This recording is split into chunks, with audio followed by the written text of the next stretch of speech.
Anyways, so yeah, this will be simple, hopefully. Hey, everyone. Yep, you're seeing this right. Just me this time.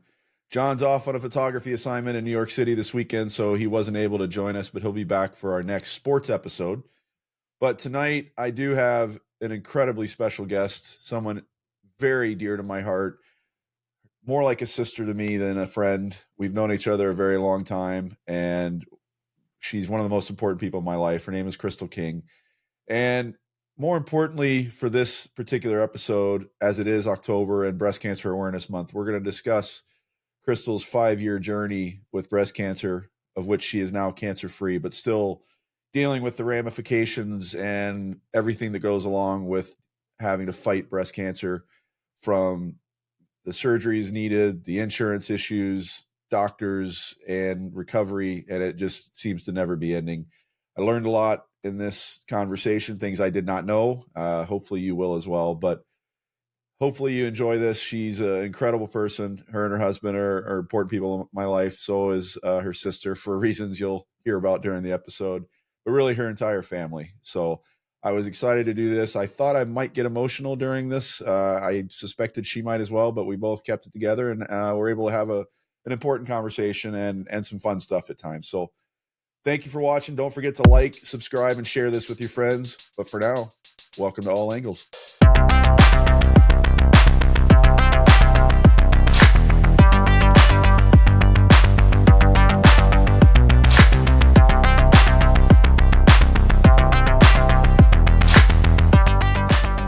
We'll just start with how, you and I met and all that, kind of start with the basics, and then we'll get into your journey here, and then we'll talk about the business as well. But yeah, okay. Figured this was a perfect time to talk about everything you've gone through, the good, bad, and the ugly, I guess, if you will. You mean what I'm still going through? Well, that's part of it, yeah, because we talked to, so John, my normal co-host, he's actually in New York City right now, but he's been working on a documentary on multiple sclerosis for a while, because an old friend of his was an MS patient. And so he's developed a lot of friendships in the MS community. So we've already had 3 or 4 people on to talk about MS. So this kind of just follows that track with people dealing with not only the consequences of awful health things, but also the side nobody sees, with the bullshit with insurance, the bullshit with doctors, and all that kind of stuff too. So it's been pretty enlightening to those of us that aren't having to go through it. Yep. True story. Yeah. So, all right, coffee, kick in. Right? I need a glass of wine. Well, once we get to that point, I have my mixed drink ready too. Not wasting time here. Anyway, so yeah, so you and I have known each other for how long now?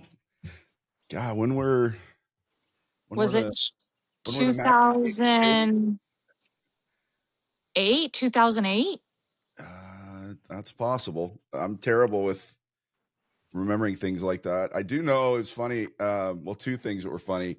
I was messing around on YouTube today, and one of the channels I follow, it's this couple that they sail on a catamaran, but they're actually up in Maine right now.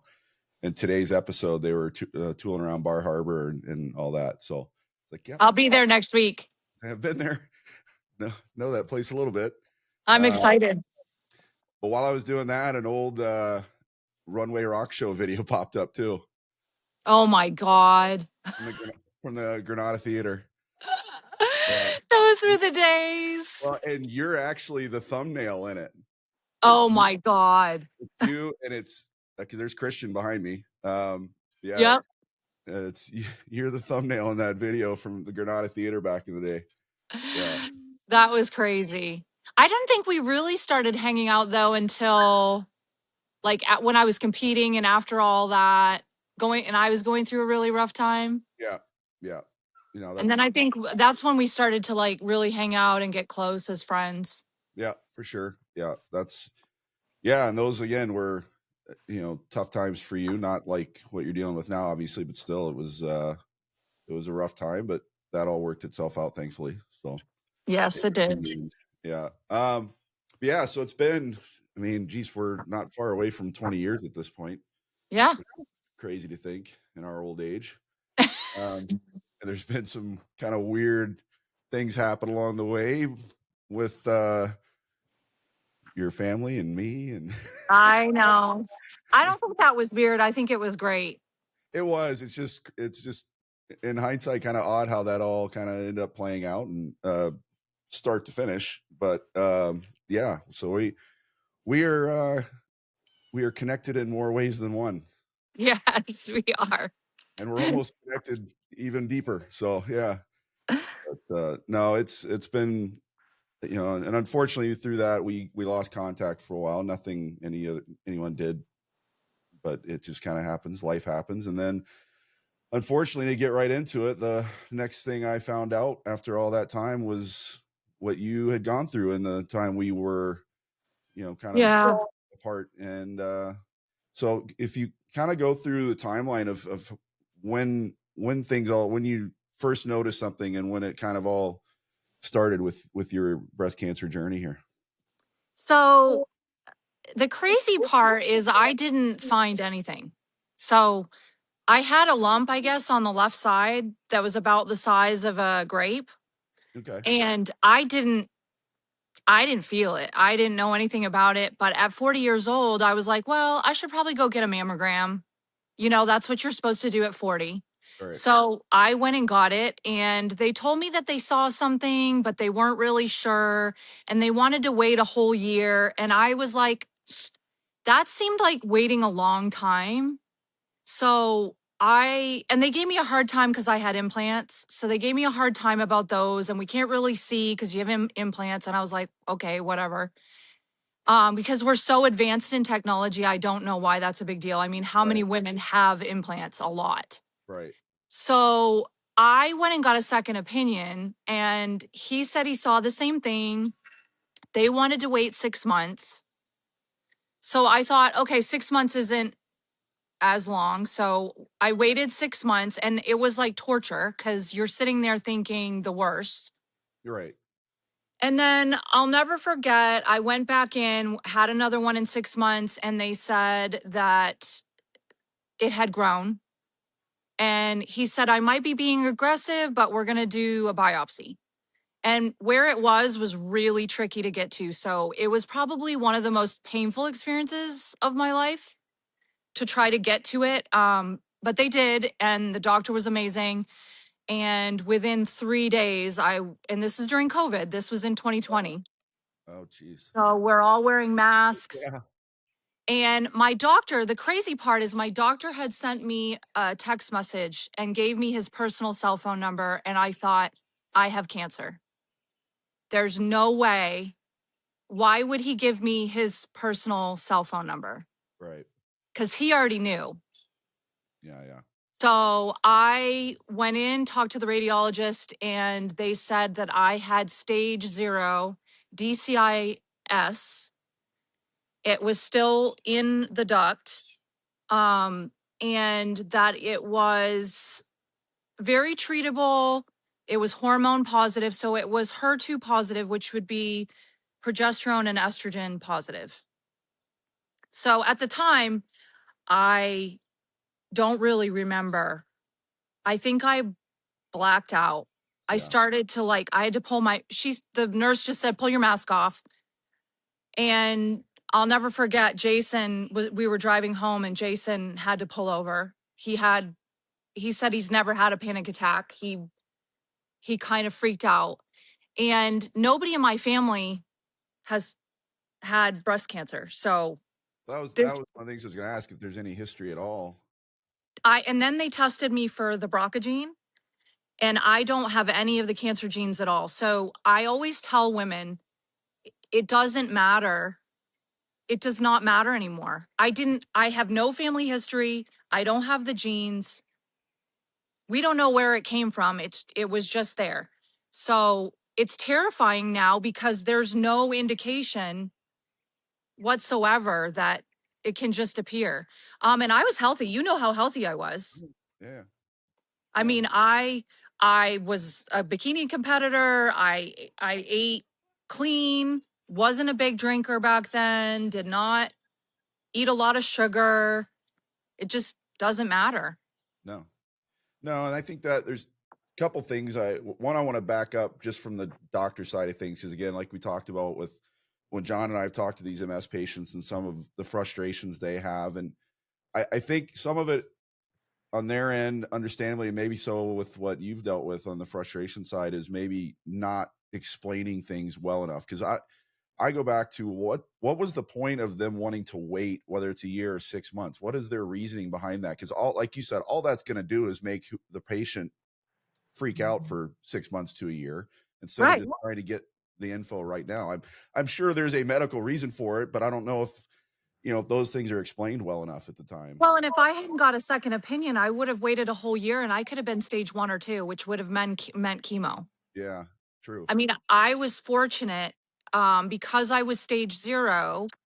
My two choices were either I could do a lumpectomy with radiation, but the problem behind that is if you have implants in there, if you do radiation, it's going to destroy those implants. Yeah, that makes sense. And the crazy part in all of this, and I don't think very many people know this, but the crazy part was we decided to do the double mastectomy. That was the best option. Right. Which was to just take everything out. They knew I was a very anxious person and I would never have to really worry too much about it again because it was so low stage. My lymph nodes were clear. So they, the double mastectomy, when they got in there, my right implant was ruptured and I had silicone like everywhere. Oh, wow. So if they had not done the double mastectomy, nobody caught that either, which is kind of concerning.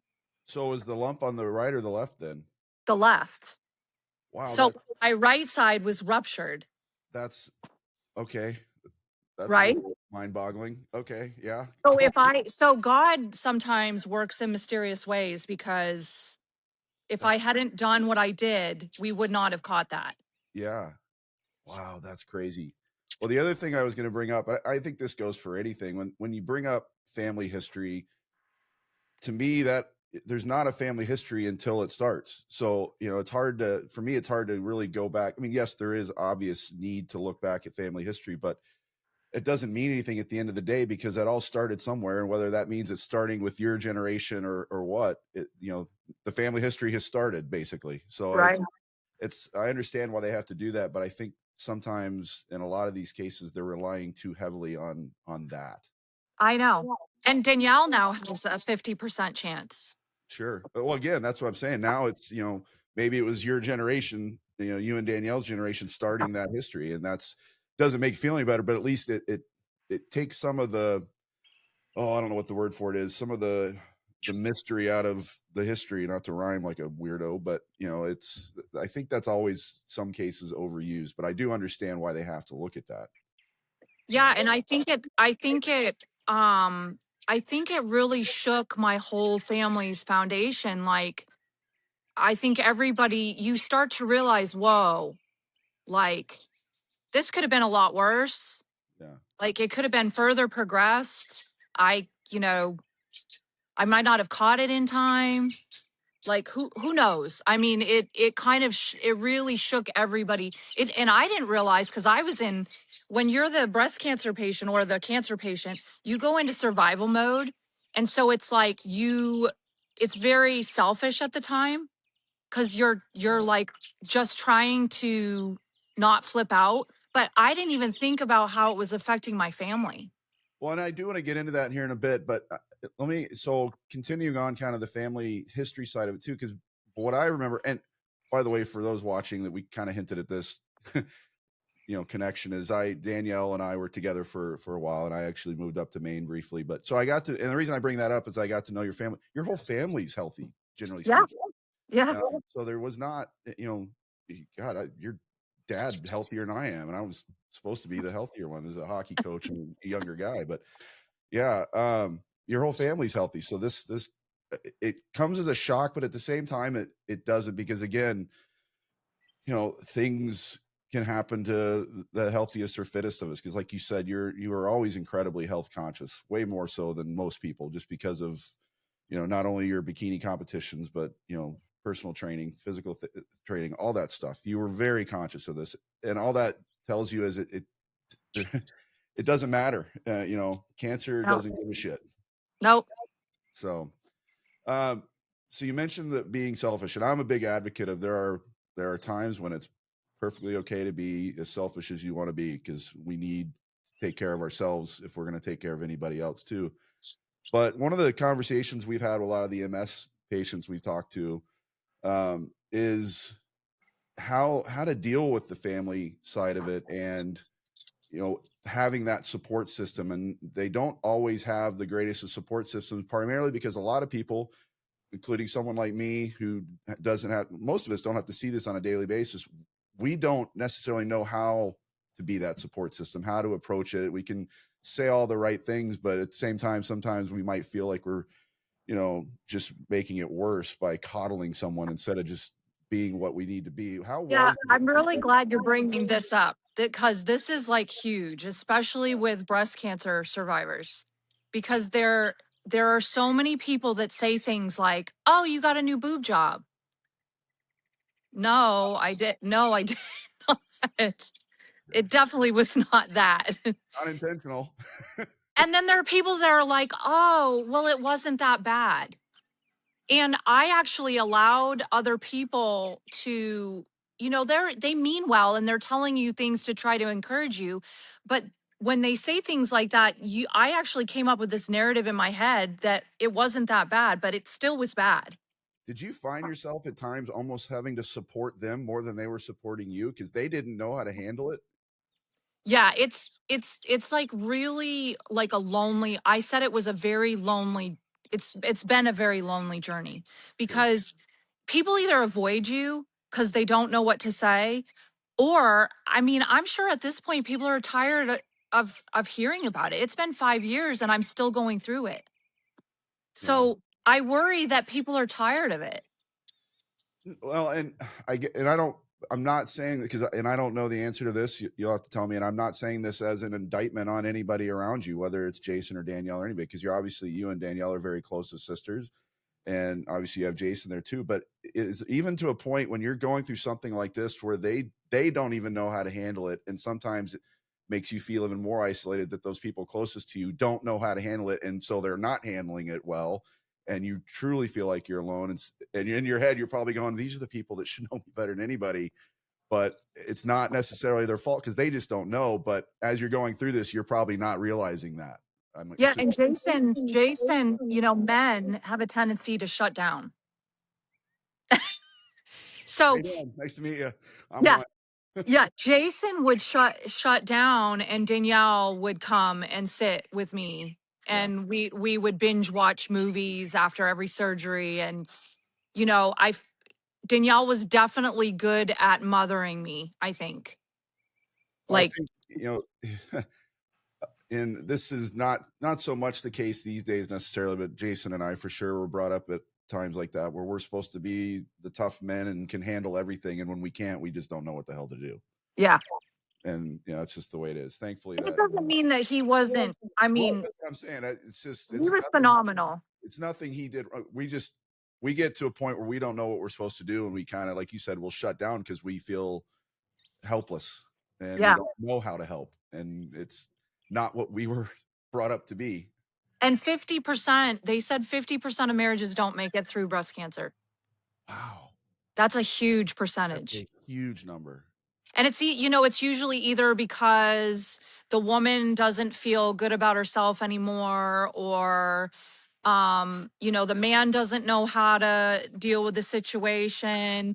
It affects the whole family dynamics. I mean, we don't have children, but I couldn't imagine if we did how it would affect the kids. Sure. Sure. Wow.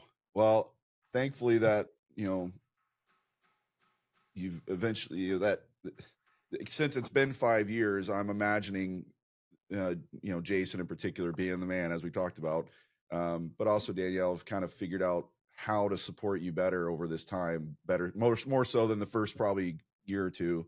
So that's, I'm sure that's They're helped. pros at like Yeah, draining brains and yeah, yeah. They got this figured out. Yeah.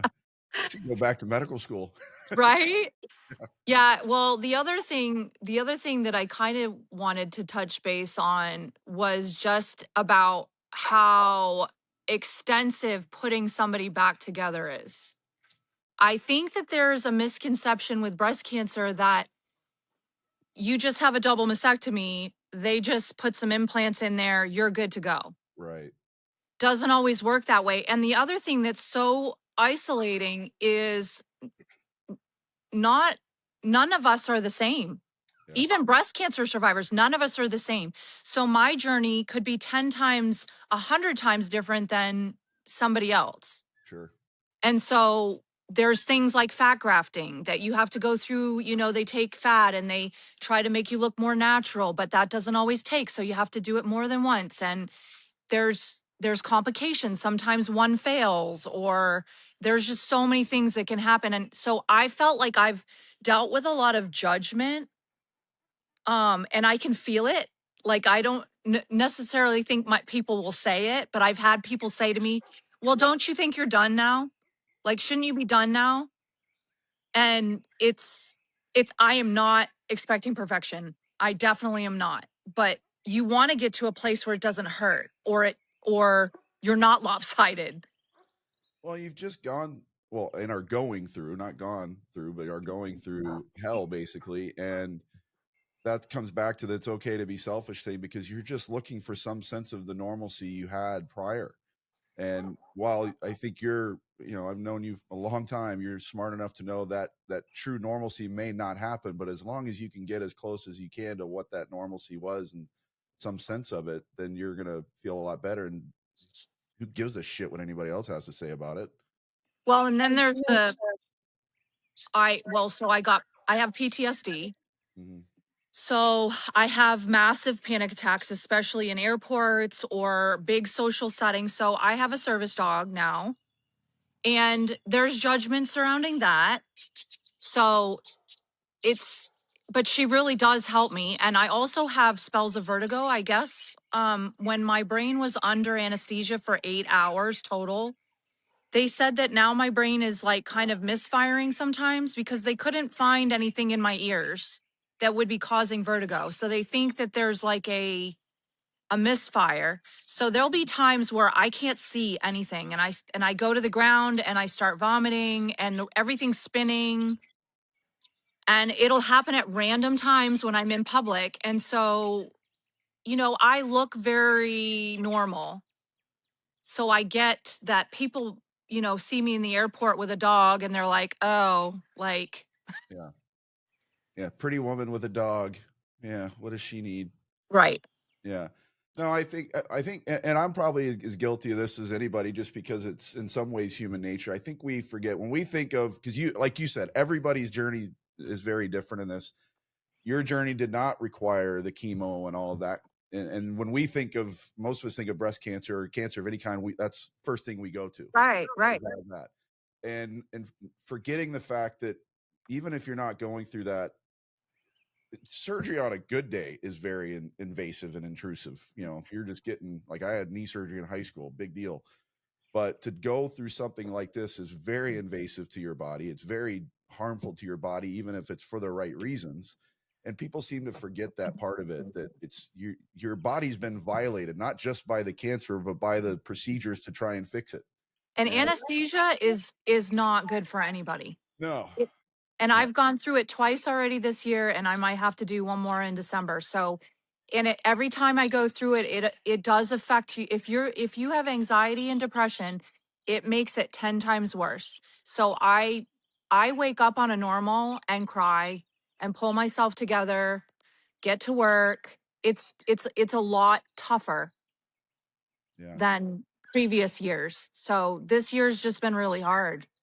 Well, you brought up something there that is a big part of what John and I like to talk about. In fact, our last episode we did a couple weeks ago, we took a week off primarily because of this. After my situation at the university here and what I'm going through, we did a 2.5 hour show on mental health and coaching, because everywhere I've been coaching, it's ended really effed up. And this one hit me harder, probably because it was an accumulation of all those years. But The mental health side of this is, again, one of those things that people who aren't going through this, we just see the physical or hear about the physical effects. It's the mental side of it. Are you doing anything for that, therapy, anything like that, to help with the mental aspect of getting through this? Yeah, so I am in counseling, and my counselor is actually she's really brilliant. She's got a PhD and she's a breast cancer survivor. So she knows, she gets it. So, yeah, so it's been really good for me to go there. The problem is chemically, I mean, I'm on antidepressants right now. Yeah, I don't always have to be, but right now it's been really bad. Um, I think that I'm angry and my body is just tore apart. Like my whole body. They had to take fat from my legs, my lower back, my like, and I've been in compression and I've gained 20 pounds, and you know how fit I was. And that was like everything to me. I gained sympathy weight for you. Don't worry about it. I got you covered. But mine's probably double or triple that. Yeah, I'm all over that. Well, I can't even go to the gym right now because that's the other side of it is you have to let the fat take. Well, and I So, know how, okay, because I know you and I know how unbelievably hard that is, because you have to be there. That's you. You're in a gym. I mean, good, great. When I went to visit you in Jacksonville, like, you went, one of the first things you took me to was to the gym. You wanted to go work out and you stuck my fat ass on a stationary bike while you went and did your thing. So yeah, so keeping you out of a gym's gotta, I mean, someone's gonna have to handcuff you to a pole somewhere or something. well, this year I've taken a break. I mean, I've only been in a couple of times this year. I've not I and I'm actually doing better cuz I'm not pushing so hard. Well, that's what I was gonna say. That's where I was going. It's hard for someone like you to slow down and just say, "All right, I need to just listen to what the experts are telling me to do and take a step back and slow down." I know how hard that is for you. Well, and the other thing that they don't tell you about with all this, I did want to touch, there was a couple other things I wanted to touch on, is they did not tell me that when you have a double mastectomy, there's a pretty high percentage of women that get lymphedema. I don't know if you know anything about lymphedema, but it is swelling in your limbs, and it can get worse if you so say when I go to give blood and they put a tourniquet on my arm, that's like a huge no-no. Like you cannot constrict the arms, you cannot get infections, cuts. Like you got to be careful because you can make it, I mean, you could actually lose a limb. Wow, And never they heard don't, yeah, they don't tell you about. So I have lymphedema in both my arms now. So they just swell and it gets worse with heat. They're very purple and blotchy, and it's something I'm self-conscious about. Well, So, understandable, but yeah, that's, again, that's, I've never ever heard of that. That's yeah. crazy. And insurance, like going back to your insurance thing, We're getting to that. Yeah. um, I don't know if I told you about what happened this last time. I was supposed to have surgery last October and they denied my reconstruction. Yeah, I was following that, your progress. You were talking about it on Facebook about. I was following kind of what was going on there, but obviously you weren't getting, for obvious reasons, into super detail on that. But yeah, I knew something was going on. So they denied my first when I submitted for the surgery, they denied it and said that they had already covered one set of implants. They were not going to cover another set. And I was like, pretty sure you already covered two sets, but okay. It's because now that Jason's a veteran, when Jason was active duty, there was no question about anything. Right. Whatever I needed, it was all covered. It was amazing. The minute he became retired, everything changed. And this is what makes me upset is that veterans have to fight so hard. The amount of stress they put me under, I went through 3 appeals and it was the same doctor and it was a woman and she kept saying, "Well, how do I know you just don't want bigger implants?" And I said, "Oh my God, I don't want to do this." Right. But I had a capsular contraction on the right side. So I had to do it. So finally, I went to Congress. I went Nice. to the local Congress office and they called, and within 2 days, I get a call from Humana saying that my surgery had been approved. And I was like, huh. And they tried to tell me that Janet's Law didn't apply to me. Janet's Law is for every breast cancer survivor that has a double mastectomy. Insurance companies have to pay any kind of reconstructive surgery related to that double mastectomy, no matter what. And TRICARE tried to tell me that because they were a government entity, I wasn't included in that. And I said, so, oh, wait, because I'm a military wife, I don't get the same rights that every other woman gets? Like, Wow. it blew my mind. Yeah. And I just remember crying, getting angry. I never yelled at them, but like I was so frustrated, and I was trying to work, trying to run a business, and falling apart. It's just been really stressful, and the more stress you're under actually can make cancer come back. Well, sure.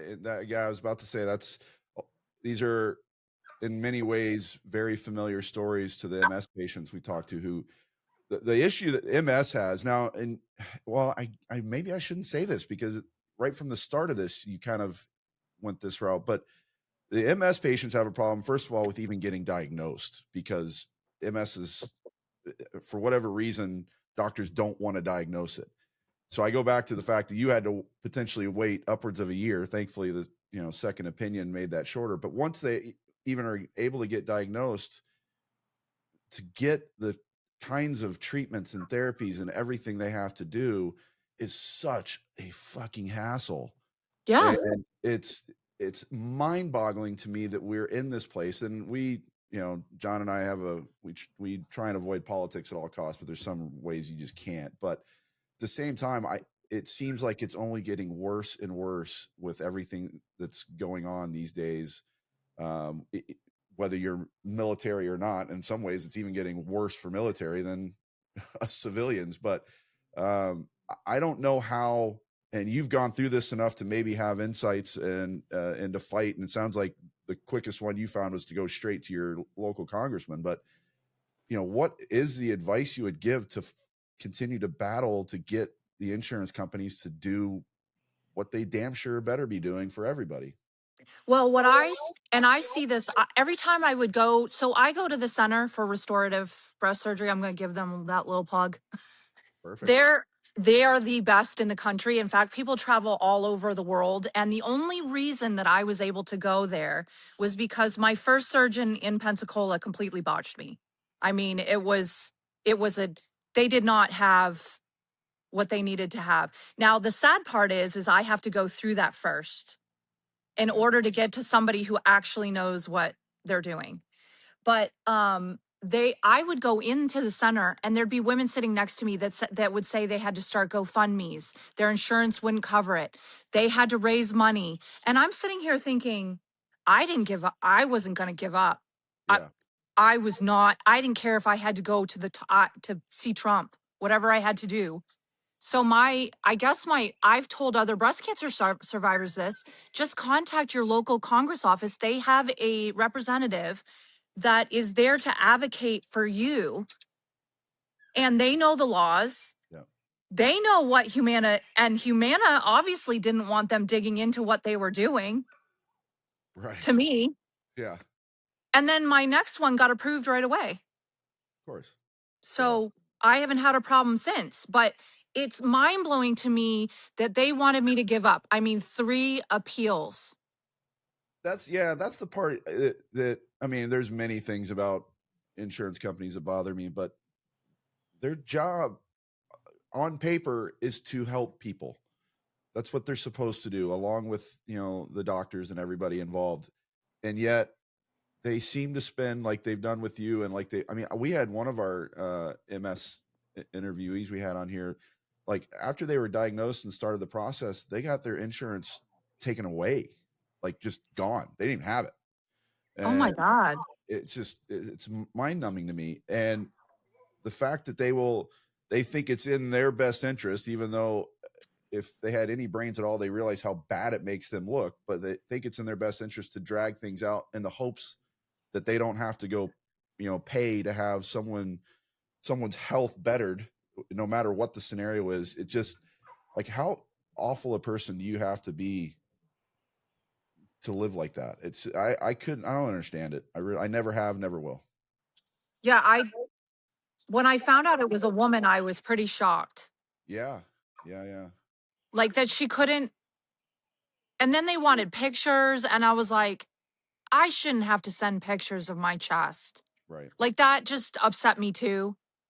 I think they ended up sending the center ended up sending pictures of me. I was like, whatever. I mean, it's just the whole thing was really, really stressful. And I feel embarrassed because I would lose it sometimes at work, or just, it was embarrassing. Like Yeah. I couldn't keep it together sometimes. And you shouldn't have to. I mean, you have nothing to be embarrassed about. You're fighting a battle that, you know, I mean, but you know how sensitive I am. Like I do. I'm already like probably one of the most sensitive little souls that Oh. I can't help it. I know, but no, you have nothing to be embarrassed or ashamed about. And I told you back in the day when you know, when we did first start really hanging out and going through all that, you're stronger than you know, and you still are. And I hope you continue to remember that. So, all right, we're gonna shift gears away from all this.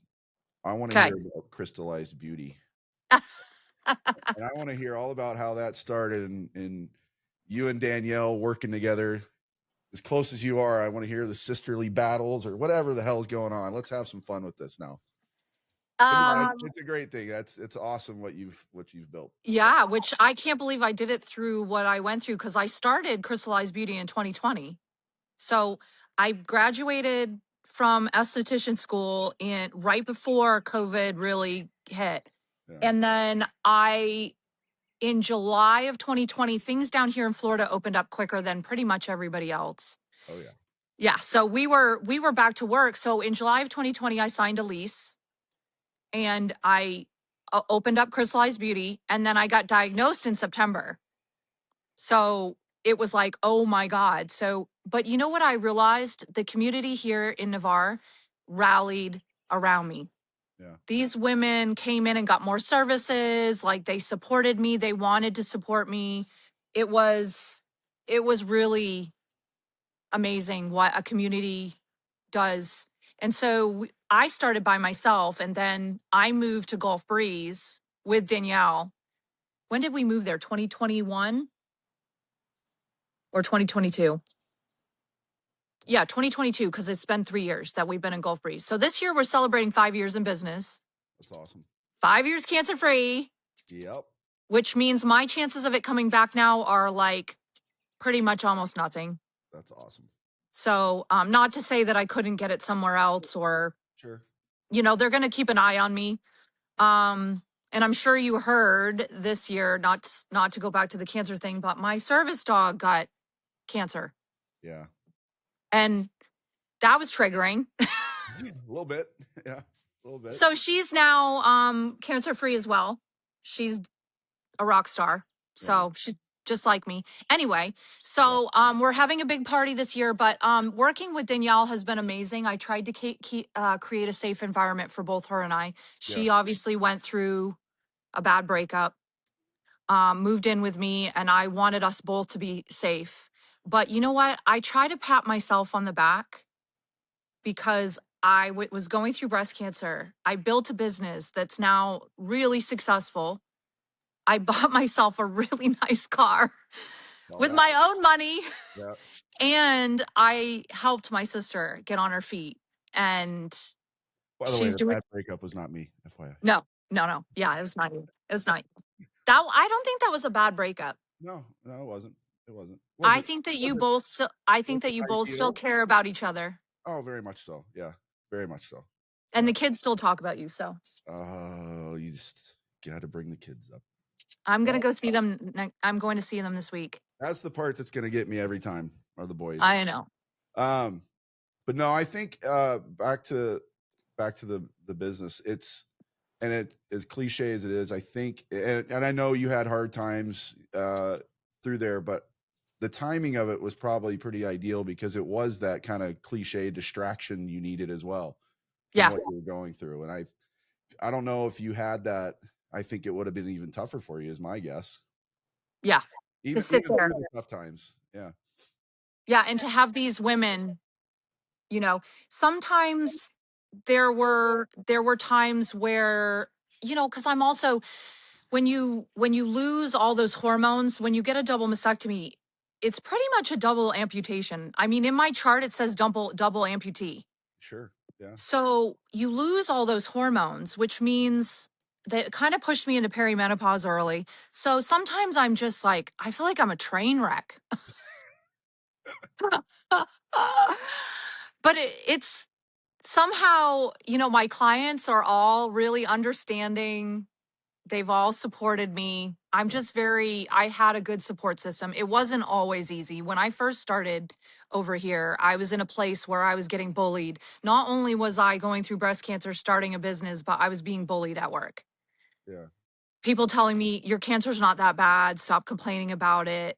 Like, There's you just know, shitty people in this world, and it's yeah. just, you can't imagine what has brought them to be that kind of person. And there's part of me that does feel sorry for them to get to that level of just shittiness. But at the same time, go be shitty to someone else. Leave me alone. Yeah, I can't even fathom saying those kind of things to somebody that, Oh, just lost her chest. yeah. I mean, it's the old saying: if you don't have something nice to say, don't say anything at all. Like, But you know what I did come through all this with? So I have lost my physique is pretty much not I know I'm still slender and I still look nice, but my slender my physique is not what it was, and it's very upsetting to me, and me either. Like, I'm trying to I'm trying to cope with all of that because you again, how much that all of that meant to me. But you yep, know what? I came through this and I actually like who I am as a person. that's amazing. I didn't always like who I was on the inside, and now I like this Crystal is different. I liked all of them. Just gonna throw that out there, but yeah, this one's pretty good too. Yeah, but you remember back in the day, I was a little superficial, or just We I don't were, know. yeah, but look at what we were walking around in, the crowd we were You around, know, all the stuff that was going on. It was just part of it. I mean, yeah, it's just it's ingrained in what we are. right. So I mean, it is what it is. But now I don't now there's, and I don't talk about this too much because they say when you do nice things, you're not supposed to like brag about it. But now if I see a little girl in the store and she really wants a stuffed animal, I buy it for her. Yeah, Or like there's just doing things for others make me feel better. Like life is too short. I don't eat things I don't like anymore. Like if I can't eat grilled chicken, I go get a pizza and I eat a pizza. damn right. No, that's not even just everything you've gone through. That's just us getting. I mean, good God, I'm gonna be 50 in like 3-4 months. I mean, it's just us getting old. I'm right behind you. Like, son of a. But yeah, it's just us getting older and understanding what's important in life. And you obviously had what you went through to really enhance that. But at the same time, you would have been there anyways, just because it's what happens as we get older and realize what's important. Yeah. Cancer changed me, but I feel like it did make me a better person. And I've learned like, okay, so take this for example. I can't really go to the beach. Mm, It's so hot here. I have lymphedema. If I'm in the heat, I swell. I just it's really bad. And then I'll swell for like a week. yeah. So, I said to Jason when he retired, let's get a pool. I put a pool in my backyard so I could have a safe place to go relax. I'm just trying to do things, try to figure out new ways. You know where the beaches aren't that hot? Where? Maine. Yep. I know. I want to move back so bad. Oh, I would move there in a heartbeat. Yeah. Maybe I We've should. been talking about it. Yeah. They got hockey teams up there, don't they? Yes, they do. Get like a commune, get a bunch of land, and we'll just have our own little commune. We'll just all Right. live over there. Yeah. It's Jason and I've talked a lot about it. It's going to be hard for a little bit because Well, he's still he's working too. I mean, yeah. you've got the spa. He's got whatever he's Well, doing. he's got a great career and he's a teacher. He instructs, so he loves what he does. So it'll be hard for a bit, but that's our long-term goal is to Yeah. end up back there. I'm in. Right? Count me Well, in. I'll go back. Yes, I'm down for sure. Yeah, that's awesome. So what's next for you? So you kind of hinted at it, how you ended up with the New Orleans, going to New Orleans for all these surgeries. How did that, going back a little bit to that conversation, why New Orleans? Like, because you mentioned it was like the best in the country, but how did that all play out to where you were recommended that, or you just did your own research, or what? How'd that all come about? Well, so when you're a breast cancer patient, you have an oncologist, you have a general surgeon, you have a plastic surgeon, you have your regular MD. You've got like this whole team of like Right. doctors, right? So my general surgeon, her name's Dr. Leahy. She is phenomenal here in Pensacola. She when so what happened is my left side failed. It kind of came out of the pocket and it was heavy and it was like I was hanging basically. And so I couldn't run, jump, do anything. So I went to her and I told her, "Hey, this is not okay. Something's wrong." She's like, "Ooh, yeah. Like this isn't good." So she sent me to Jacksonville because Baptist. If that was her actual response, I love her. She's like, oh yeah, that's yeah. Yeah, yeah. Not all like clinical or anything. She's like, ooh. No, she's a military. She was military, so I love her. She's brutally honest. She was like, "Oh yeah, Oh, those are no." the best. Yeah, that's what you need. You don't want So someone to BS you. right, so she sent me to Jacksonville because there was a surgeon there that was in network with TRICARE. So I went there, and the guy was like, he's like, "I just don't think that I'm qualified to do this, and you don't look that bad." And I'm like, Here we go. Yeah. here we go. So I was devastated, and I went back to her, and she said, "No, this is good. This is good because we've exhausted all options in this area." Oh. So she said, "Now I'm going to send you to the Center for Restorative Breast Surgery in New Orleans, and they're the best." And I picked Dr. Wise. There's Dr. Sullivan, and there's another one there that are like the head guys. But there was something about Dr. Wise when he spoke. His bedside manner he's hilarious. He wears funny socks. He's like, I can't remember if he's a Princeton grad but it's some kind of really nice school. And he just listens. And when I tell him my concerns, he doesn't dismiss them, which some of the other surgeons were like, "This is the best we can do. Sorry Yeah. about it." Yeah. But he literally wants to make it right. Sure. And he's been trying really, really hard.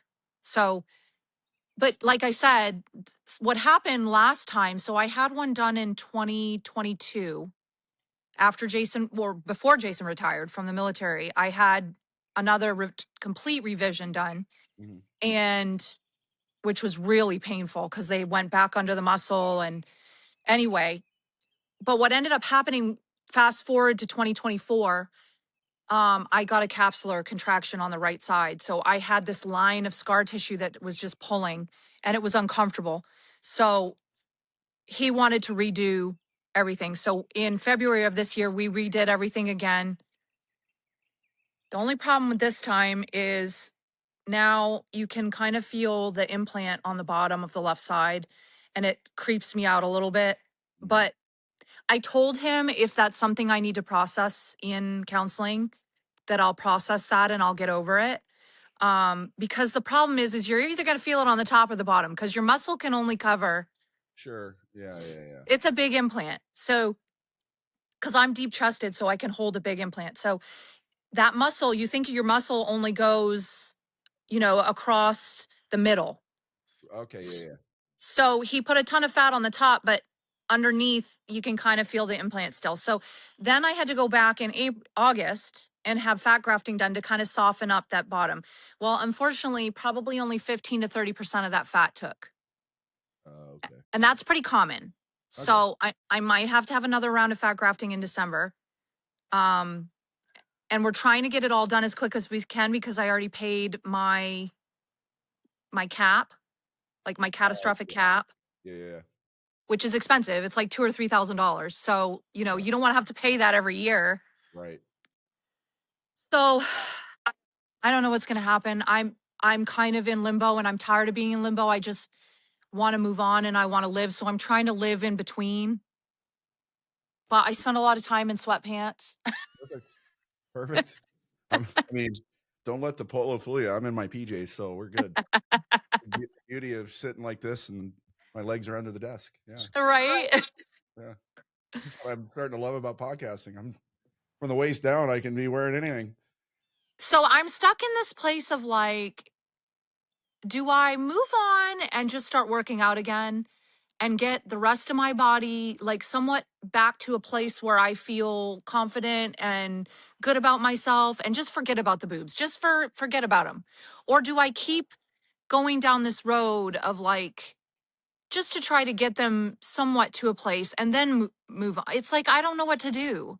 And these are the things I have to do by myself. Nobody can tell me. You can't tell me. Jason can't tell me. Yeah. Danielle can't tell me. And I ask people all the time, what do you think I should do? And they're like, How does the I already forgot the name of it. I apologize. What's going on with your arms and all that? oh, the lymphedema. How does that affect your ability to work out and whatnot? It really does affect it, actually.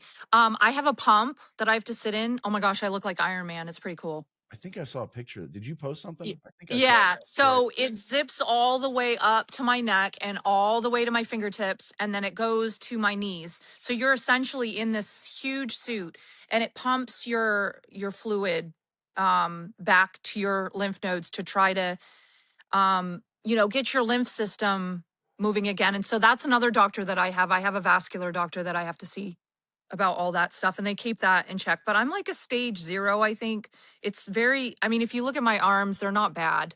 Yeah, no. They're very, they swell very easily. So I have to be careful. I can't do HIIT training. I can't run. I can't do those kind of high intensity workouts. I have to walk. I have to lift heavy weights, those kind of things. And there's all kinds of exercises I can't do anymore because you got to be careful of your chest and the implants and Sure. all of that. So it's changed. It's changed my whole life. Yeah. But you're with us, and that's all that matters.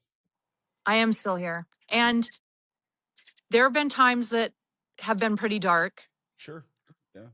But I do have a counselor. I have medication. I have my dog. Yep. And you've got, your support system there. My family, yeah. Danielle and the boys and Jason and my parents and that all my friends. Big ass brother of yours, and yeah. I know. So, all right, finally here, what's next for Crystalized Beauty? I mean, when's the 5-year party? Yeah, you gonna come? If I can, yeah. It's November 7th. My hockey schedule. It's November 7th from 5 to 7. We're gonna have, it's called Cowgirls and Crystals. It's gonna be cowboy themed. I've got boots. Yep. Cowboy boots and blingy hats. Crystalized Beauty is kind of that's the other thing. I don't know what's gonna happen. I've been hustling so hard that sometimes I think I might need a break. Yeah. But I don't know. My lease is up for renewal in February, but I've been told I should look into getting a mobile, like like a Mercedes Sprinter bus, have it wrapped with my logo, and you can transform the whole inside of those buses into a treatment room. Oh yeah. Yeah. And I could go anywhere. Yeah, so back home, my buddy Brian, he met a few times back in the day. His beard's pretty epic at this point. He goes to a mobile barber, and you go inside this thing, and it's like a food truck trailer, basically. You go inside, and it is spectacular. Yeah. It's the way this guy has decorated it. It looks like an old school barber shop, and it's just unbelievable. Yeah, there's so many options. And then I'll own it. You know what I mean? I'm not paying rent to somebody that Yeah. I mean, and I've been getting a really huge response because think of where I'm at. I'm in Dustin, Pensacola. Like, I could do bachelorette parties. I could, like it. I think it would be a really good Yeah, move. awesome. Yeah, I want a food truck. I want to go do barbecue, but that ain't happening anytime soon. But yeah, those are awesome. They're huge around here in Springfield, Missouri. Food trucks everywhere. But yeah, we'll see I how. feel like I feel like you could do pretty well in Maine with one of those, Let's go. I'll do Texas barbecue in Maine. Yeah, absolutely. right? And hell yeah, let's go. And I'll bring my crystallized beauty. Damn right. We'll just follow each other. The husband and wife, Get barbecue and get a facial. the husband and wives show up. The wives go to get the facial. The husbands come over to get some barbecue and drink some beer. Yeah, there you go. It's like the husband sitting in the store holding the wife's purse while she's trying on clothes. They're just Right. Sitting on the couch. yeah, perfect. That's awesome. Yeah, so I don't really know what's, and Danielle's working part-time with me and part-time in Fort Walton now. Oh, okay. So we're not really, because she drives all the way from Fort Walton now, all the way to Gulf Breeze, which is like an hour, sometimes an hour and 15 minutes. Oh wow. Doing the So same thing or something else? she's doing the same thing. She's renting a room in Fort Walton and then she rents with me. Okay, I gotcha. So I don't know, we're both kind of waiting for an answer, Yeah. praying and seeing what happens next. But that's the other thing. I've had to really learn to, I don't mean to get religious, but Oh yeah. I've had to really learn to lean on God through all of this. Cause sometimes my schedule slows way down and I panic and I'm like, oh my God, I'm losing my clients. I'm not going to make it. I've worked so hard to do this and I spiral. And then I panic for nothing. My whole week fills up and I make more than I thought I was going to. And I'm like, see, Yeah. like, so I know whatever I do, I hope I'm going to be good at it, but Oh, I mean, I already know that. That's a I'll given. never forget though. The boys were here when I went to buy the Mercedes.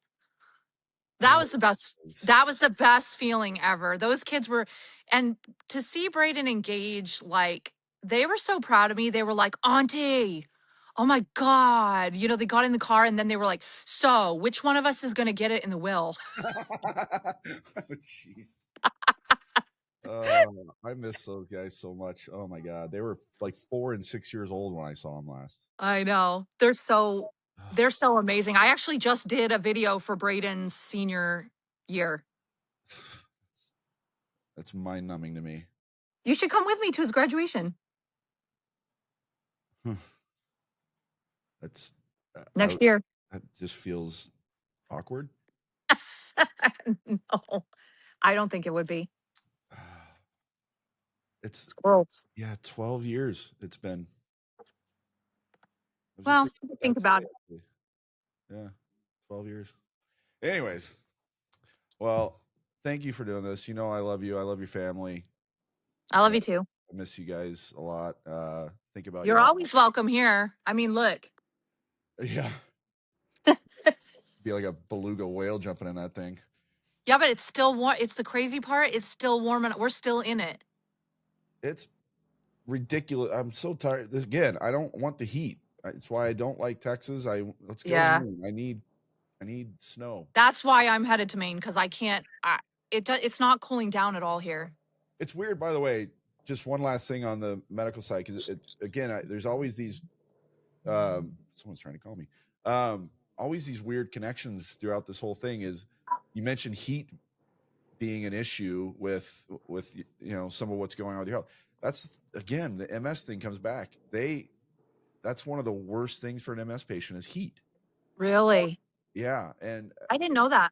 I didn't either. I've learned so much, but it's to the point where so one of the guys who's been on our show a few times, he's sort of become a bit of a co-host. In fact, there was a chance I was going to have him with us today because he's a bit of a badass himself, and he'd be a good for you guys to go back and forth on dealing with insurance bullshit and all that stuff. But his name's Adam Powell. He's awesome. But John, one day, I don't know where they were. He was trying to, Adam had been trying to go on a run, which at one point in his life, they never thought he could walk again because of MS. And now he's, able to run and do bike rides and stuff. And he was really sore. And John's like, you should go get in the hot tub for a bit. And one of his other MS friends goes, could you please not try and kill my friend? Because the heat's just awful for MS patients, which is it's crazy to me. Because one of the other one we had on, Julie, she actually Does the cold affect them too? Not as much. He actually, Adam lives in Michigan, so he's up in colder climates. But our other friend Julie, who we've had on, whose book I have around here somewhere, she lives in Arizona, so she's in the heat, like true heat. So yeah, but it's dry. It's dry there. I think the humid heat here is bad. Yeah. And down here, it's no joke. It's like you step outside, and I hibernate in the summer here. I do. I stay inside all summer. I would too if I was in Florida. But so lymphedema is also affected by extreme cold though too.